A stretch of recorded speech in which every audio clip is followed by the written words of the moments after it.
Last episode, they kind of showed us that it looked like Parker was going to become the source, but I think something's going to happen, and like, I don't think Parker could do it.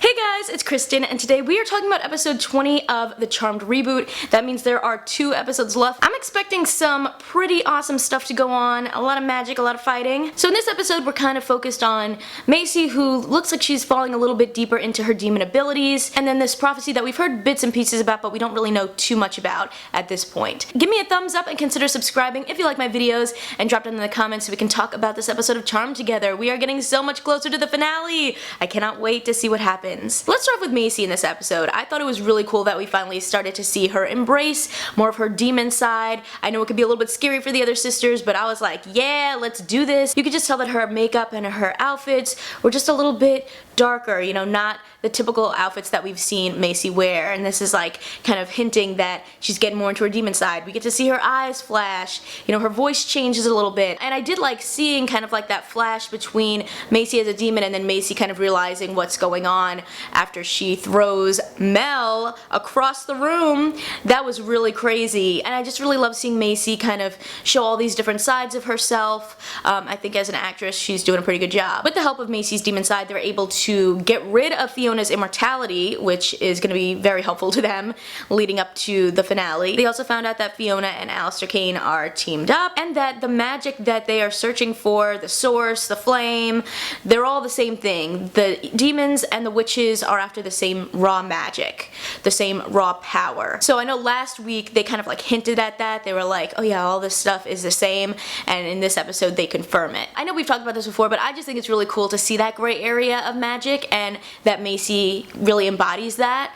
And I think that, you know, last episode they kind of showed us that it looked like Parker was going to become the source, but I think something's going to happen, and like, I don't think Parker could do it. I think it has to be Macy, so something's going to go on. Macy's going to become the source. I would love to see Macy become the source and then kind of like negate all of like bad versus good, and it's just like magic. Since she is half witch and half demon, you know, she kind of could cancel out those two, you know, warring sides, and maybe kind of be able to rise above good versus evil for just pure power. This episode we also got a really cool moment with the girls and their mom. They found this like secret room, and they got these little gifts that would help them center their magic more. I thought that was a really cool moment because we got to see Marisol appear again, and we got to see the girls kind of each get a tool that will help them. Mel gets a bracelet that later on she ends up using to help kind of speed up her powers when she's going up against someone who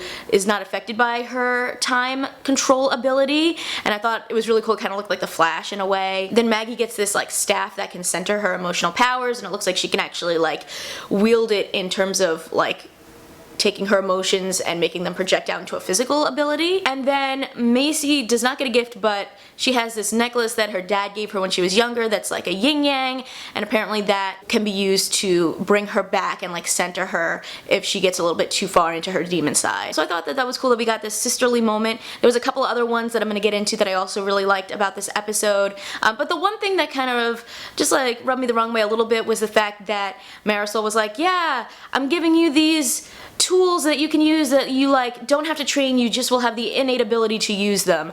And it's like cool, I guess, but it did feel like, well, this is a cop-out, you know, we don't want to have them train and learn how to use these tools, so it's just gonna come naturally to them. That's something that I've struggled with a bit in this season, is just that like they barely use the Book of Shadows. Sometimes they know how to use certain magic that we've never seen them use before, and they've never looked up, and they just know things, and I'm like, I want to see them really like looking into the Book of Shadows, making spells, making potions, and just being more involved in that magic. I think we've all kind of talked about just like how some of that just doesn't seem very realistic, and to me it does feel a little bit like a cop-out, like, oh well, they just know how to do this, they just know how to do that, they don't need to learn or practice or use the Book of Shadows or anything, and I would love to see them do more of that. But like I mentioned, there were some really great sisterly moments in this episode.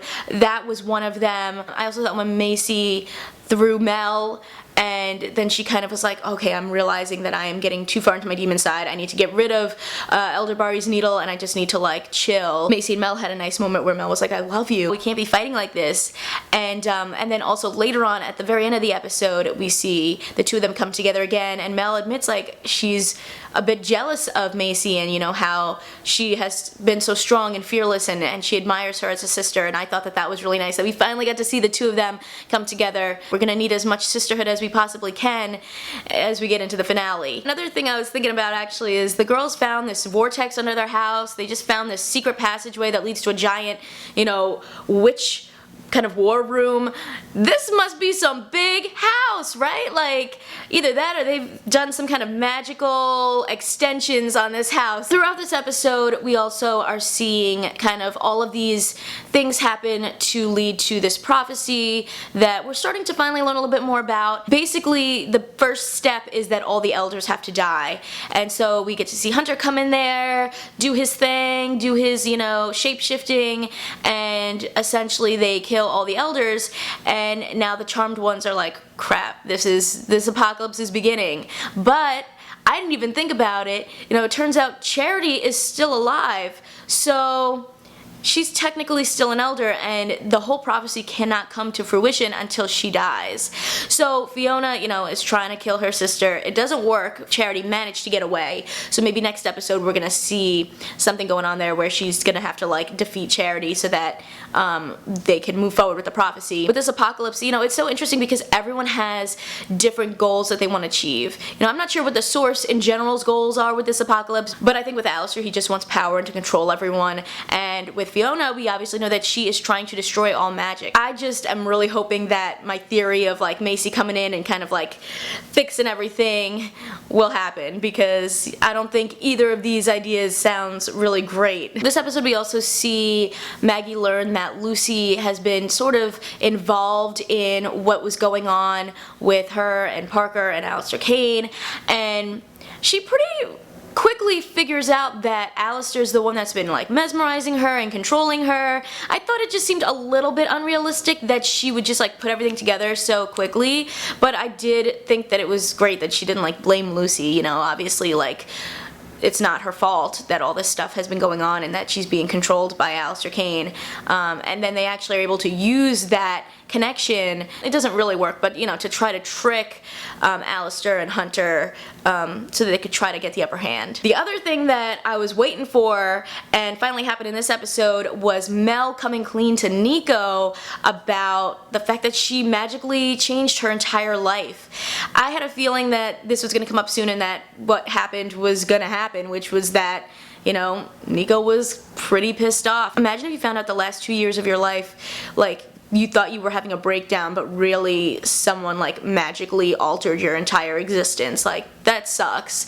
So I totally understand why Niko is upset, and you know, it looked like things with her and Mel could have gone into a relationship route. You know, they had a kiss in this episode, but I just kept thinking, Mel, why are you doing this? You already changed history. The fact that you did all that magic now and you're kissing Niko was like a huge waste of that spell, you know, and a huge waste of changing Niko's life if you're just gonna come back into it again. So I'm like kind of team Niko on that one. And then at the end of this episode, we start seeing people are getting sick, you know, their eyes are bleeding, they're passing out. We see that happen to a couple people at the haunt and to Niko. And then going into the promo for next week's episode, it looks like everyone in the entire town is being infected by this virus that I guess comes from the Harbinger of Hell. That should be their first clue that Charity's not in Tartarus, because, you know, she is the only person other than the Charmed ones who can release the Harbinger. And based off some of the visuals in this, it looks like Galvin is going to be getting involved in some magic. So is he going to become like the vessel for the Harbinger? All I know is, man, this guy does not want to be involved in magic, and it just keeps coming back. It just keeps coming back to him. All in all, I do think that there was a bit more magic in this episode. I do enjoy getting a chance to see Macy dealing with, you know, the dual sides of being a witch and a demon, and I thought that we finally got to see some hints of that in this episode a bit more, which I enjoyed. I'm hoping that after this episode the sisterhood is going to be stronger, since we did get to see that moment between Mel and Macy. I will say though that I just felt like some of this stuff that was going on did feel a little bit cheesy. Maybe in the finale we'll finally go to like this wild, crazy, magical, fighting, demons, witch, blah, apocalypse kind of place. But right now I'm feeling a little bit disappointed with how the season is kind of shaping out. I just really don't like the way that we're exploring the magic in this show. I feel like, you know, the girls, like I said, just kind of randomly know stuff and they don't use the Book of Shadows. I just think that they could really elevate this show and do so much more with it, and I feel like it's been a little bit of a roller coaster of like hit and miss throughout this season. And my favorite episode still has been the Medusa episode, and I don't think anything, for me at least, has topped that in terms of like the storytelling and the writing and the pacing. It just still kind of feels a little bit all over the place at this point. Like, I feel like so much stuff is happening each episode, but also like nothing is really happening in each episode. I guess we'll see what happens. We got 2 more episodes left. If you like this video, you can check out my other Charmed reviews over here, and of course drop down in the comments to continue the conversation. I'm really curious to know what you guys thought about this episode, so make sure to leave a comment down below and let me know. See ya!